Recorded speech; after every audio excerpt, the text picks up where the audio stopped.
Eu estou fazendo aqui essa gravação. Nós vamos falar um pouco sobre os conceitos de eletricidade, tá? Para que ninguém fique prejudicado, tá ok? Então, vamos começar. Bem, pessoal, de início, a física ela estava dividida em 4 ramos principais: mecânica, ondulatória, eletricidade. E depois veio o magnetismo, ok? Mas bem depois com a experiência de Ørsted. E com o tempo, a eletricidade e o magnetismo estavam sendo estudados separadamente, até que James Clerk Maxwell fez a união da eletricidade com o magnetismo em suas 4 equações do eletromagnetismo. 4 equações.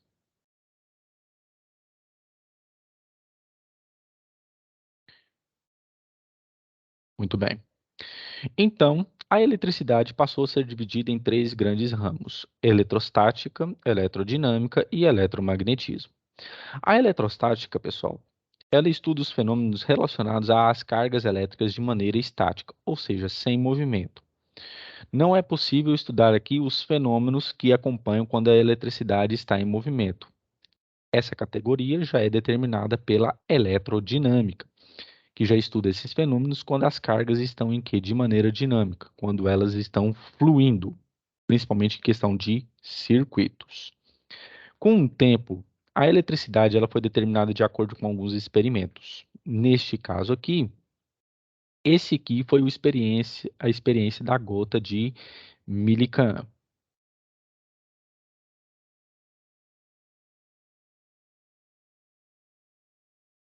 Millikan,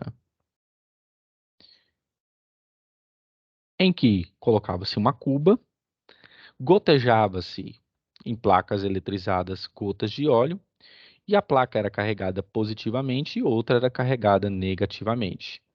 Através da energia cinética ou do movimento dos elétrons, né, das cargas aqui eletrizadas, descobriu-se que a carga do elétron era de 1,61 vezes 10 a menos 19 coulomb, ok? E ficou comprovado que cargas elétricas de mesmo sinal se repelem, negativo com negativo, positivo com positivo. Em contrapartida, cargas elétricas de sinais contrários se atraem. Isso tudo foi determinado, pessoal, também e comprovado pela experiência da balança de torção de Coulomb, em que ele colocou uma balança de torção com um cabo de aço aqui, certo? E aqui ele carregou 2 pequenas esferas, uma positiva e outra negativa. Conforme ele iria carregando cada vez mais essas esferas, o fio torcia, aumentava-se a tração do fio e o ângulo aqui de inclinação também o que variava, tá ok? Isso colaborou para a elucidação desta equação, que força elétrica é igual a constante, o módulo dessas 2 cargas dividida pela distância ao quadrado. Elucida também a força gravitacional de Newton, em que aqui tem a constante gravitacional, as massas dos corpos pela sua distância de separação elevada ao quadrado. Isso aqui comprovou também que cargas de mesmo sinal se repelem e de sinais contrários o que se atraem. O conceito de corrente elétrica, pessoal, nada mais é do que o ordenamento de cargas elétricas em detrimento do tempo. E é por isso que corrente elétrica é o que? A variação das cargas pela variação do tempo. Existem 2 tipos de corrente: a corrente de modo contínuo e a corrente de forma o quê? Alternada. A de modo contínuo, como vocês estão vendo aqui no gráfico, ela não sofre nenhum tipo de variação na amplitude em detrimento do tempo. Já em contrapartida, a corrente de que de modo que alternado, ela sofre essa variação, onde nós temos aqui o ponto de máximo e aqui nós temos o ponto de mínimo, e ela sofre ondulações, variação na sua amplitude. Com o passar do tempo, a gente vai determinar o ângulo pertinente desta corrente aqui, tá ok? Pois muito bem. Em eletrostática, pessoal, nós temos que lembrar de um conceito muito importante que é campo elétrico. Quando cargas elétricas estão em movimento, gera-se campo elétrico em volta dessas cargas, tá ok? Ele é determinado por a mesma constante, que é dada por 9 vezes 10 a nona newton metro quadrado por coulomb quadrado, pelo módulo da carga dividido pela distância ao quadrado. Foi Faraday quem determinou o quê? O estudo dos módulos, tá ok? Em que cargas positivas, essas linhas de campo saem, enquanto que cargas negativas, essas linhas de campo que entram, ou seja, o divergente, a maior divergência na carga elétrica positiva do que na carga elétrica o quê? Negativa. Ok? Isso aqui explica a questão do campo elétrico e de como que ele influencia nas cargas em que esteja sendo ou positiva com positiva ou negativa com negativa. O potencial elétrico, pessoal, nada mais é do que a quantidade de energia necessária para que essas cargas se movimentem, tá ok? Então, a energia para movimentar esses dois pontos é determinado pelo quê? Constante, módulo dessa carga dividido pela distância. Se eu tenho aqui uma carga de um ponto A um ponto B, e eu quero movimentar essa carga, tudo isso vai determinar de acordo com o quê? Com a diferença de potencial, tá? Em que nós chamamos isso aqui de DDP em circuitos elétricos, tá ok? DDP. Pois muito bem. É a partir disso aqui que determinamos o quê? A questão do potencial elétrico. Outro ponto que nós temos que tratar é sobre o quê? A capacitância e resistência elétrica. Pessoal, existem alguns equipamentos, dispositivos em circuitos elétricos que têm as suas peculiaridades e finalidades. O resistor, por exemplo, ele serve para frear ou barrar o fluxo livre de corrente, ok? E o calor que é dissipado por ele vem a partir do chamado efeito Joule, ou seja, quanto mais energia eu forneço, mais também o que acontece? Mais a energia em forma de calor também é cedida. Nós temos também capacitores e indutores. Neste caso, pessoal, o capacitor ele tem uma grandeza que é a capacitância, que é a capacidade de quê? De armazenamento de cargas elétricas nas placas. Nós temos aqui um material dielétrico e nós temos aqui um terminal condutor e outro terminal condutor. Aqui, entre essas placas, nós temos o que a gente chama de céu, que é a sigla para campo elétrico uniforme, ou seja, as linhas de campo aqui elas são igualmente espaçadas, não sofrem variação e com isso, o que?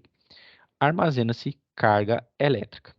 Esse aqui nós temos aqui um material onde nós temos uma placa de um capacitor e aqui um material dielétrico.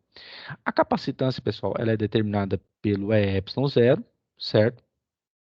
Que também já é o que? Uma constante padronizada pela área dividido pela distância, em que quanto menor a distância, dessas placas, maior é a capacidade de armazenamento desse capacitor.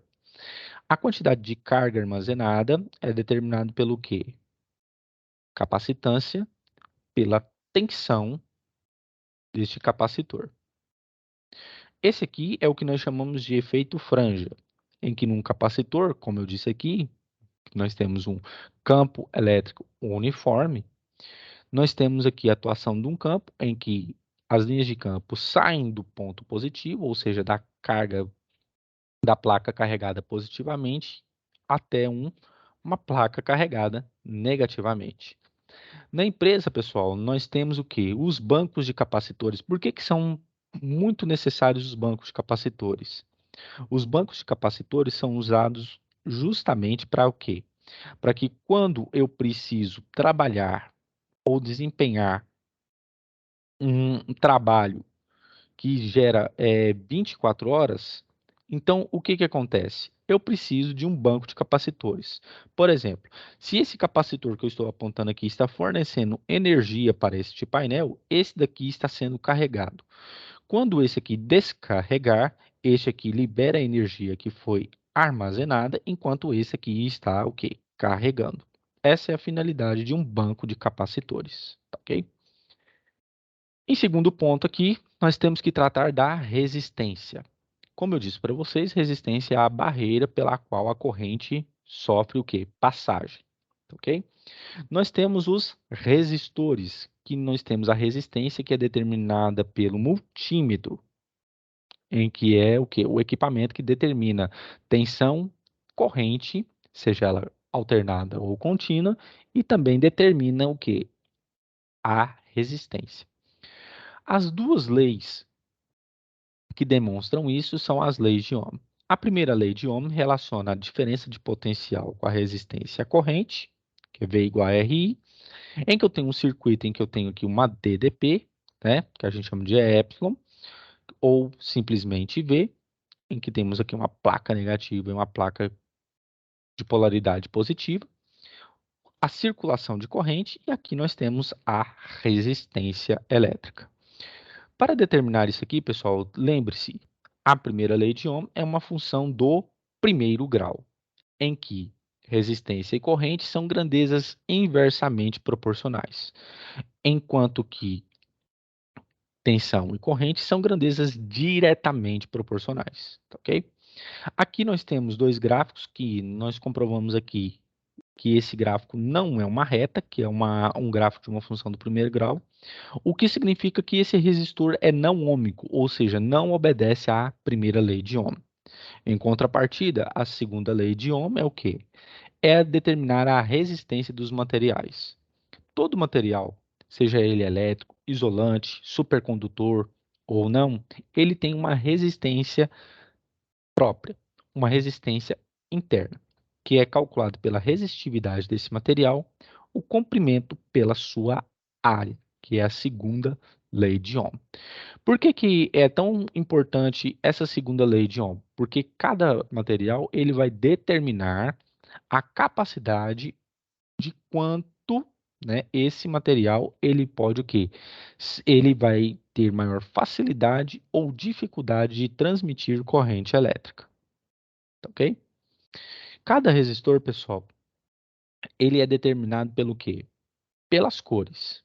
Se você não tiver um multímetro, tem esse quadro de cores padrão, e o resistor ele é determinado o quê?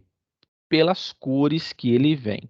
Tá ok? Nesse aqui nós temos uma faixa de 4 cores, enquanto aqui nós temos uma faixa de 5 cores. Os resistores num circuito, eles podem vir de duas formas. Eles podem vir montados ou em série ou em paralelo. Quando está em série, a resistência equivalente é o quê? É o somatório desses resistores. Enquanto que em paralelo é o produto de um e outro pela soma de um e de outro. Produto pela soma. Os resistores também, eles podem vir com essa figura, né, resistor fixo, o potenciômetro, que eu regulo a quantidade de resistência elétrica, e o tripod também, que é a partir de uma chave, em que eu coloco uma chave e eu posso regular a resistência desse resistor, tá ok? Então, pessoal, como base, nós temos esse material aqui, que eu vou disponibilizar para vocês, tá bem? Ok? E com isso, eu deixo esse vídeo gravado juntamente com os vídeos da SAP, tá bom? Então, até mais.